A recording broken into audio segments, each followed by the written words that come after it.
Cette émission vous est présentée grâce à la participation financière des caisses Desjardins de la Basse-Lièvre et du Cœur des Vallées, qui se distinguent par leur nature coopérative et leur implication au sein de la communauté. Bonsoir. Ce soir en manchette, guerre de mots au conseil municipal, le 13e Téléthon du Club Lyon. Et si vous magasinez une maison, c'est le temps d'acheter.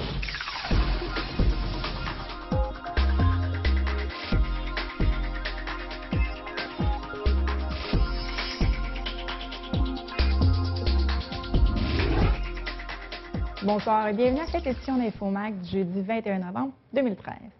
Débutons tout d'abord avec la politique municipale. Les conseillers du Grand Gatineau, nouvellement assermentés, ont tenu leur premier conseil devant public il y a 2 jours, soit le 19 novembre dernier.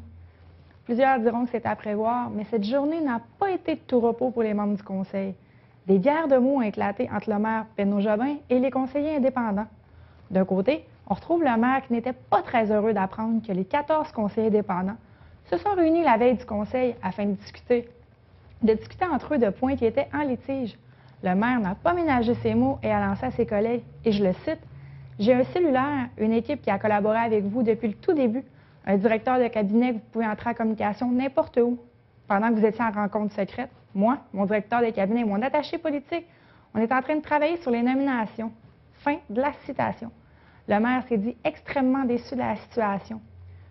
C'est qu'une majorité des 14 conseillers indépendants ne seraient pas en accord avec la volonté de M. Penneau-Jobin d'abolir les bonis, dis-je bien, liés à des postes clés. Les indépendants auraient également discuté lors de cette rencontre des nominations proposées par le maire pour les comités et commissions. Les esprits se sont donc échauffés, faisant place à des discussions musclées lors du conseil municipal, regroupant d'un côté les élus d'Action Gatineau et de l'autre côté les indépendants. Des compromis ont dû être faits sur les propositions du maire face à certaines présidences de comité, notamment pour celui du budget. Pour le conseiller indépendant, M. Marc Carrière, le conseil municipal du 19 novembre dernier s'est plutôt bien déroulé.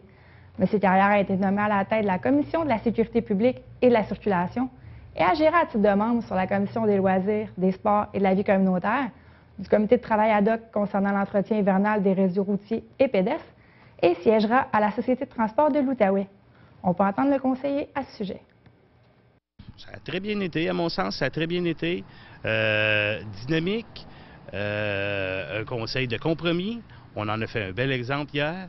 Très satisfait. Absolument, très content. La STO, j'y tenais, je pense que j'ai ma place là. Président de la sécurité publique. Loisirs, sport, loisirs, développement vie communautaire. J'ai beaucoup d'expertise dans les 3 domaines, donc en effet, très satisfait. Le son de cloche était différent par contre pour son collègue de Buckingham, M. Martin Lajeunesse. Le membre d'Action Gatineau déplore l'attitude des 14 indépendants qui se sont rassemblés avant le premier conseil. Je vous laisse écouter ses commentaires à ce sujet. Écoutez, moi je suis en période d'apprentissage aussi. C'était ma première rencontre à La Réunion. Annie Croche, je pense qu'on a été surpris là, par les 14 conseillers indépendants qui ont formé un groupe ensemble, là, sans se dire un parti ou qu'il soit jumelé. Là. Ça, c'était décevant un peu, parce que moi, pour ma part, je crois que M. le maire a été équitable avec l'attribution des comités. C'est ça. Puis, on a perdu au vote.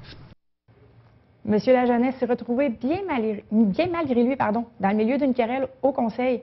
Le maire Penneau-Jobin voulait que M. Lajeunesse soit à la tête du comité pour le budget, chose que les autres élus n'ont pas acceptée. Pour le maire, M. Lajeunesse était la personne idéale à ce poste, grâce notamment à son expérience et les affinités que les 2 personnes ont en commun.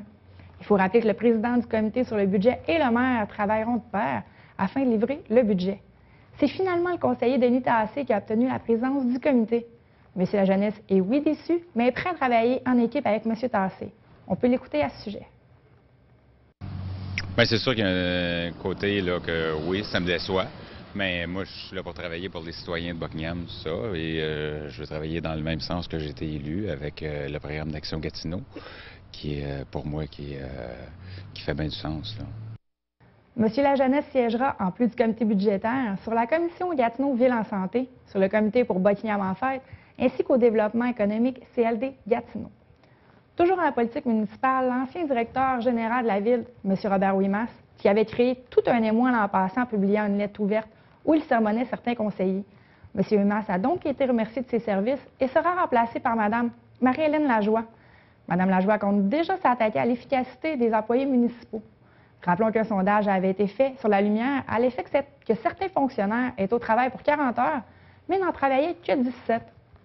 L'ancien directeur général touchera son salaire prévu jusqu'en juin 2015.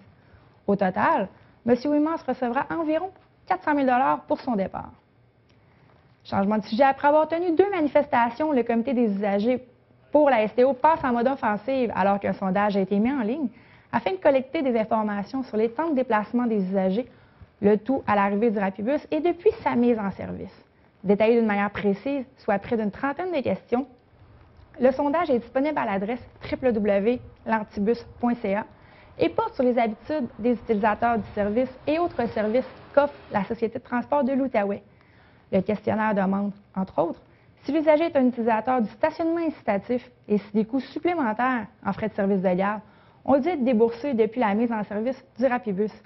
La question à savoir si les gens sont encore des usagers de la STO ou si ces derniers ont abandonné le service et opté pour un service de transport alternatif est également posée. Bâti a fait faire une collecte de données en vue d'un possible recours collectif. Le questionnaire et les données seront analysées par 2 économistes qui sont utilisateurs de la STO. Des invitations pour répondre à ce sondage ont été envoyées aux signataires de la pétition, de même qu'aux membres de la page Facebook. Le sondage devrait être en ligne pour environ 1 mois. Le maire de Gatineau, Maxime Penneau-Jobin, a salué l'initiative du groupe.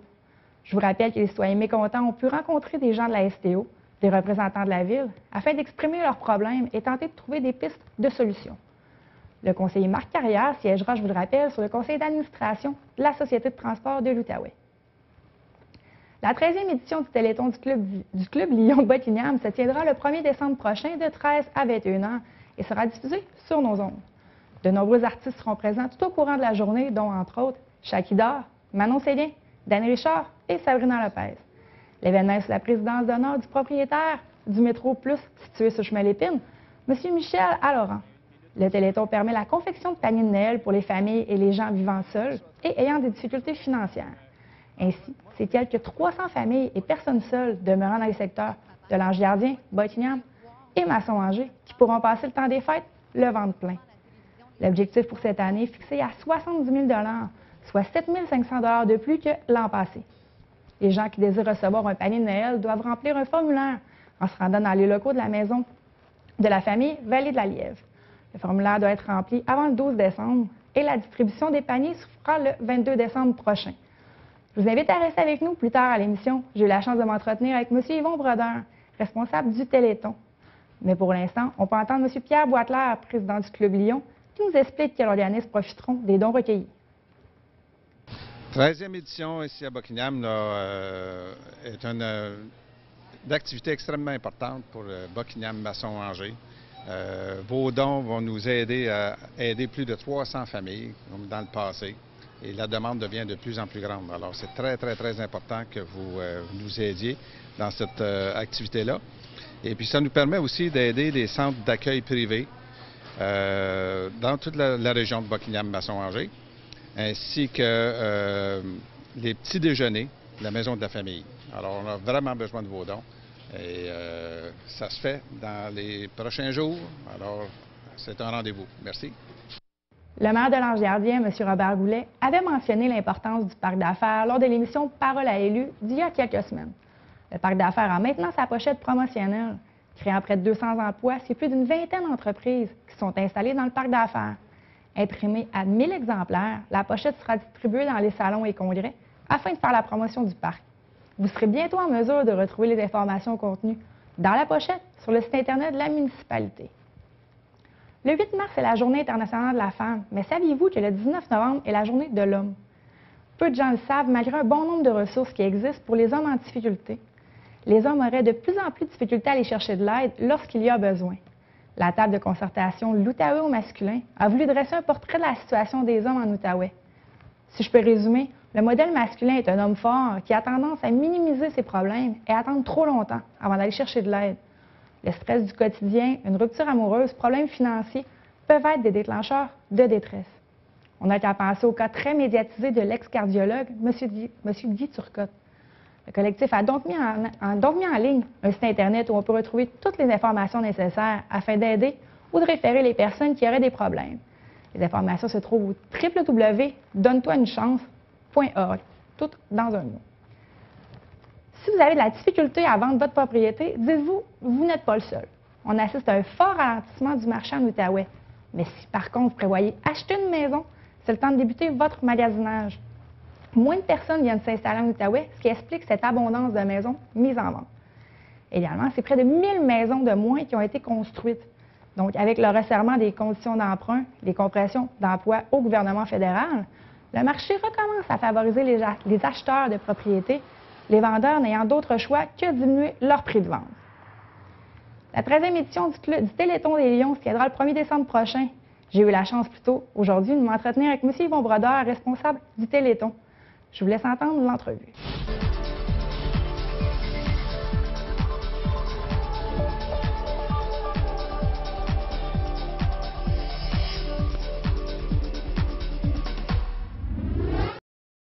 On est avec M. Yvon Brodeur, responsable du Téléthon du Club Lion, qui va se dérouler le 1er décembre prochain, la 13e édition. Moi, j'ai envie qu'on fasse un peu d'historique. Là. Comment que l'idée est venue, comment les débuts du Téléthon? L'idée est venue lorsqu'on faisait le tour des centres d'accueil pour donner des cadeaux à tous les résidents de Bochem, Masson, Angers. Et puis j'étais avec André Vorin de Chacudor et Valérie. Et puis j'avais André Soucy était là aussi. Puis on avait une pause avant d'aller à un des centres d'accueil sur Pierre-Laporte. Et puis on prenait une petite bière, là, mais on avait une pause d'à peu près 3/4 d'heure. Et puis là, moi j'avais l'idée, ça fait longtemps, de changer, parce qu'avant, on faisait en studio ici, on faisait, je pense, sur deux soirs.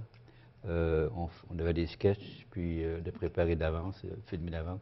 Et puis on faisait ça, nos épouses faisaient un blitz de téléphone dans Bochem, Masson, Angers. Et puis on avait des runners, là, des gens qui allaient chercher les dons.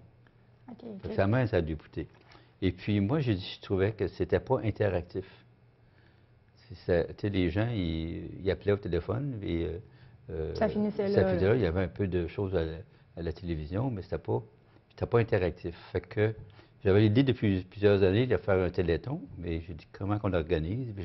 Je regardais les téléthons qu'il y avait à différents postes de radio, de télévision, on va dire. Et puis, cette journée-là, j'ai dit, moi j'aimerais ça, André, faire un téléthon avec des artistes, des entrevues, des gens d'affaires, ces choses-là, puis avoir un président d'honneur. Puis Valérie a dit, André, elle dit, je l'ai organisé, il dit, à Val-d'Or.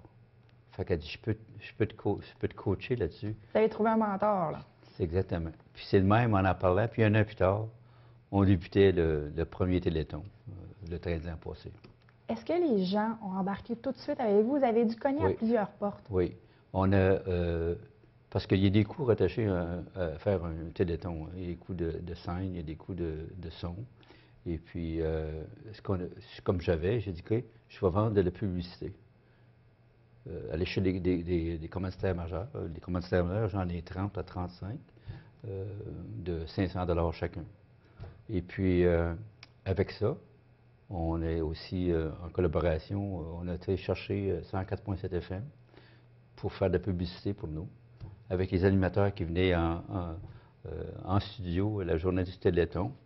Et puis, c'est le même que c'est parti. Et puis, année en année, ça a évolué. Ça a évolué. On n'avait pas 35 commanditaires la première année. On avait à peu près 10. Fait que depuis ce temps-là, parce que c'est un bon exposure en anglais, là, pour les gens qui sont en affaires. C'est une vitrine d'exposition, oui, tout ça. Oui. Mais sûrement que les gens ont vu à quel point vous étiez bien organisé et ça leur donnait une visibilité. Là. Oui, parce qu'il faut que tu donnes la publicité sur des commanditaires majeurs, il faut que tu leur donnes la visibilité. Vous avez changé vos méthodes de financement au fil des années, mais le but ultime a toujours resté le même. Oui, le but ultime, c'est pour les paniers de Noël, pour les visites au centre d'accueil. On donne un cadeau à chaque résident. Ensuite aussi, on donne à la table de Bethléem, ici au côté, les petits déjeuners, puis à la maison de la famille. Fait que c'est nos buts principaux, mais aussi des paniers de dépannage durant l'année pour les gens qui sont plus démunis. OK. Donc, le Téléthon, c'est comme le gros blitz pour avoir des sous, mais Oui. vous en récoltez tout au long de l'année. Tout au long de l'année. Ensuite, oui. Puis en plus, c'est que non, cette activité-là est faite pour ça. Aussi, on a une autre activité qui est en fin de mai. On organise un tournoi de golf qui est pour une levée de fonds pour le Téléthon. Vous êtes avec le Club Lyon depuis combien de temps? Exactement 26 ans. Je commence ma 27e année en janvier 2014. Vous faites le Téléthon depuis la 13e année. Qu'est-ce qui vous motive à continuer? Moi, j'ai été, quand j'étais jeune, je restais, en tout cas, au Quai La Palisse Hôtel aujourd'hui. OK. Et puis, mon père était gérant là. Et puis, on a eu des méchantes années. Et puis, le Club Lyon nous a donné des paniers de dépannage. Et puis, aussi, il y avait une activité à l'Aréna de Buckingham dans le temps. Et puis, c'est le Club Lyon qui l'organisait. Puis, tout le monde était bienvenu, les jeunes. Et puis, on avait chacun notre bonne Noël. Fait qu'il y avait des clowns, il y avait le Père Noël, ces choses-là. Fait que c'est le même. Puis, moi, quand j'étais jeune, à l'Hôtel Palace, où qui est la Caisse populaire aujourd'hui, les réunions du Club Lyon se tenaient. Il y avait comme un genre de salle de réception. Et puis, ça tenait là. Et puis, quand j'étais tout jeune, je disais, ouais, ils ont fait pour moi, un jour, je vais remettre la communauté, je vais m'impliquer avec le Lyon. Oui, exactement. Parfait. Très rapidement, je vous invite. Le message que vous voulez dire aux gens pour le Téléthon qui s'en vient le 1er décembre, c'est lequel? Le message, c'est d'être généreux. Puis tous les sous qui sont ramassés sont directement donnés au panier Noël. À date, les demandes sont plus grandes que l'an passé. L'an passé, on a donné 320 paniers Noël, plus les paniers dépannage durant l'année. Puis, je ne sais pas si vous regardez la télévision, mais les banques alimentaires de Montréal, de Gatineau, sont en manque. Et puis, on n'est même pas au mois de décembre. On n'est même pas durant les fêtes. Fait que, soyez généreux parce que les besoins sont là pour les familles les plus démunies.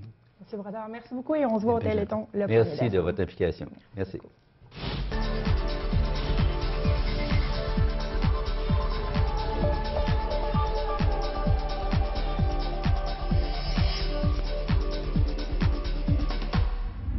Bonjour, aujourd'hui pour la chronique communautaire, je rencontre Karine Lauzon du regroupement des gens d'affaires de la Basse-Lièvre. Bonjour Madame Lauzon. Bonjour, ça va bien? Ça va bien, merci vous-même. Oui, merci. Alors dites-moi d'abord, qu'est-ce que c'est le regroupement des gens d'affaires de la Basse-Lièvre? En fait, le regroupement, on est un organisme à but non lucratif qui regroupe des gens d'affaires de Buckingham, Masson-Angers, l'Ange-Gardien.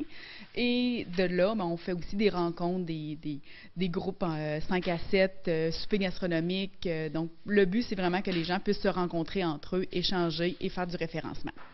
Puis, le temps des fêtes, c'est une période qui est très occupée pour vous, n'est-ce pas? Oh oui! Effectivement, on est très occupés. Cette année, on a créé le projet de décoration de Noël. Pourquoi je dis créer le projet? C'est parce que ça se trouve être des décors qui ornent l'avenue de Buckingham et qui donnent une ambiance de Noël à partir du fin novembre, pratiquement jusqu'au mi-janvier. Et cette année, on a décidé de les rafraîchir complètement. Donc, dites-moi rapidement, ce projet-là a été permis de quelle façon? Est-ce que c'est rendu possible? Oui, en fait, c'est rendu possible parce que nous, par le mandat de la Ville de Gatineau que nous avons au niveau de dynamiser le centre-ville de Buckingham, ça se trouve être, de par cette subvention-là, qu'on est arrivé à avoir notre subvention pour pouvoir rafraîchir nos décors, mais pas au complet, là, de A à Z, donc pour que cette année, on puisse en avoir partout sur la plupart des lampadaires. Puis, vous avez également la contribution de quelques bénévoles pour vous aider là-dedans. Oui, exactement. Donc, cette année, on est allé chercher quelques bénévoles qui ont du temps à nous donner. Et aussi, on a de l'implication de nos gens d'affaires du milieu.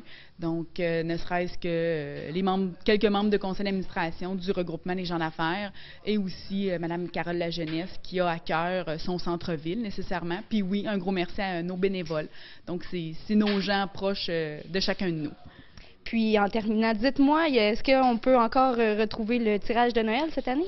Oui, exactement. Cette année, tout nouveau, on fait un partenariat avec TC Média pour rendre le concours de Noël vraiment version 2.0, donc version web. Donc maintenant, on l'a nommé le concours Noël avant le temps avec les commerçants, où est-ce que la même chose, on forme avec coupons et tout ça, et ça se trouve être une contribution des commerçants pour les paniers de Noël. Et cette année, TC Média nous remettent un voyage pour 2 personnes, un week-end à New York. Donc c'est le grand prix cette année. Donc la liste est présente sur la page du concours, donc par Facebook, la page du concours Noël avant le temps avec les commerçants. Donc, vous allez pouvoir consulter la liste des gens ou aller acheter, en fait, vos achats de Noël. Donc, c'est un concours qui débute du 13 novembre au 13 décembre. Et à ce moment-là, on va faire une grosse annonce pour aussi les gagnants. Puis, juste préciser, c'est des boîtes qu'on retrouve chez les commerçants.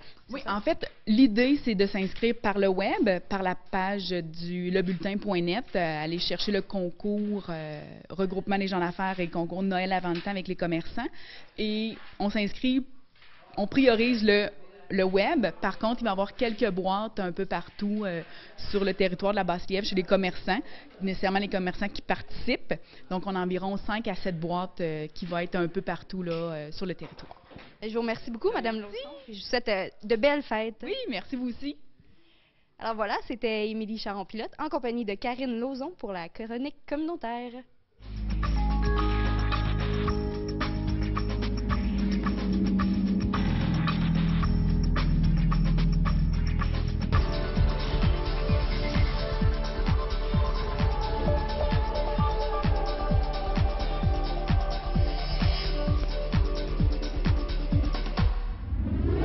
Maintenant, l'heure des sports avec François Croteau. Pour la dernière fois cette saison, on parle de football avec les cadets.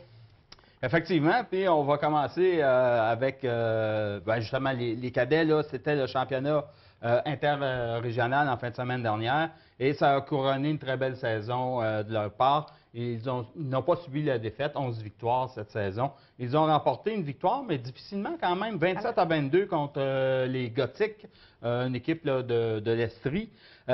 C'était la 3e fois que les cadets se pointaient là, à la finale interrégionale. Il y a 2 ans, ils avaient perdu par 1 point. L'an dernier, ça avait été un peu plus difficile. Mais cette année, là, finalement, c'est la bonne. Alors, félicitations à tout le monde. Et surtout au coach, là, Kevin Allaire, qui a fait un travail remarquable, non seulement cette année, mais au cours des 3 dernières années. Il faut souligner aussi les performances offensives de Jérémy Langevin et de Kevin Gorley, qui ont inscrit là, des majeurs au niveau de course au sol. En défensive aussi, il y a Hugo Lapointe et François Lacombe qui ont très bien fait. On sait que dans les moments cruciaux, là, ça prend une bonne défensive dans les championnats. Et puis, ils ont été capables de relever le défi. Alors, félicitations à toute l'équipe. Puis, bonne chance pour ceux. Puis, on sait que la majorité de ces jeunes-là, maintenant, c'était leur dernière saison. Donc, on leur souhaite une bonne chance pour l'avenir avec les juvéniles. Quoi de mieux pour finir une saison, mais justement, les juvéniles, ça a été un petit peu plus mal. Oui, malheureusement, ils ont subi la défaite par le pointage de 30-16 contre les Rebelles de la Montée, encore une équipe là, de l'Estrie, de la ville de Sherbrooke. Disons qu'ils n'ont jamais été dans le coup, malheureusement. Mais il faut dire qu'ils jouaient contre un adversaire de taille. Depuis que le football est revenu à l'école de la Montée en 1998, cette équipe-là, juvénile, a perdu 6 matchs. Seulement que 6 matchs. 6 matchs depuis 1998. Alors, il faut comprendre, c'est une grosse machine de football. Même le coach Michel Roy l'a avoué, il dit on n'a jamais rencontré une défensive aussi coriace. Malgré tout, c'est quand même les revirements là, qui auront causé la perte des juvéniles. Dans ce match-là, il y a eu des interceptions, des échappées. Alors, dans un match, naturellement, de championnat, c'est difficile lorsqu'on n'est pas capable de capitaliser. Mais quand même, une très belle saison pour les juvéniles. Et on souhaite à tout ce monde-là un beau party, un beau party ce samedi. Et puis une bonne saison 2014. Excellent. On passe du football au hockey. Les Mustangs, 2-3. Oui, 2-3. Il y a eu des victoires contre Metcalfe et Renfrew en fin de semaine dernière. Une victoire éclatante contre Metcalfe 6-0. Renfrew, ça a été un festival offensif. Ça s'est terminé 8-7 en prolongation à l'avantage des Mustangs. Ils ont malheureusement subi la défaite mardi soir contre Ottawa South. Défaite peut-être un peu plus difficile à digérer parce que les Mustangs, après 2 périodes, menaient 4-2. Ils se sont fait rejoindre et finalement sont inclinés par le pointage de 5-4. Alors, au niveau du classement, on voit que ça se resserre un peu. Il y a quand même Ottawa-Ouest qui seront les visiteurs ce vendredi ici au centre sportif de Buckingham. Eux dominent avec 28 points. Mais on regarde Clarence qui eux aussi avait un bon début de saison. Là, ça commence à les rejoindre un peu. 11 victoires et 8 défaites. Il y a Ottawa-South avec 9 et 4. Attention, ils ont seulement 15 parties jouées. C'est ça la différence. Les Mustangs 9 et 8 et Metcalf qui termine le peloton là, avec 7 victoires et 13 défaites. Du côté des pointeurs, ça vaut la peine d'en parler. Il y a Vincent Proulx qui est maintenant rendu deuxième au classement général avec 16 buts et 18 passes. Il y a Dominic Robinson aussi, 11 buts, 17 passes. Et Vincent Lauzon qui est 9e avec 10 buts et 13 passes. On reste dans le hockey. La série Subway, les joueurs de la LHJMQ, mon Dieu, je l'ai déplacé. 2 matchs ont été remportés. Oui, puis 2 matchs, là, ça s'est soldé par des différentiels d'un but. Victoire de 3-2 ici même lundi dernier là, au centre Bob Gartin. Écoutez, ce sont de très bons matchs. Des matchs serrés, des matchs de calibre international comme on va voir là, au championnat junior. Ils ont gagné aussi 4-3 à Sherbrooke. Et fait souligner, peut-être pour une des rares fois cette année, il y avait quand même plus de 3000 spectateurs présents à la rencontre de lundi. Donc, on voit qu'il y a un intérêt là, pour ce genre de compétition-là. Il s'agit maintenant que les gens aillent voir les Olympiques sur une base régulière parce qu'il y a une très bonne équipe ici cette année.